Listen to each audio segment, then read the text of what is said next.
we're getting reaction from kids to find out what they think of the election. Students at the Nichols School voted in a mock presidential election today. News 4's Angela Cristoforos talked to students to get their thoughts on the candidates. Angela?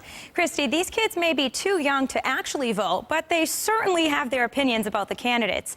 A new survey actually shows a majority of kids ages 6 to 12 talk about the election at home, and many students had a lot to say about it today. I don't really like either candidate, so lots of lies on both sides. I trust Hillary more than I do Donald. About 550 students at Nichols School got to voice their choice today in a school-wide mock election. We talk a lot about it at school, so it gives us a chance to actually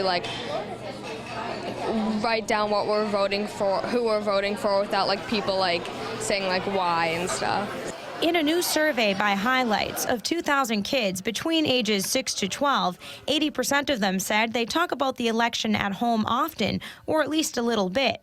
That percentage increased with age, with about 83% of 9 to 12-year-olds discussing the election. 63% say they discuss it a little, and 20% say they talk about it most days. Well, we used to talk about it every day, but then my parents kind of got sick of it towards the end. We always debate about whether it really matters about their past. It obviously matters a little bit, but I don't think it should define if they should be president or not. Most of these middle schoolers have a good idea of what kind of qualities they want our nation's next president to have and what issues they think should be tackled first. National safety, definitely very important.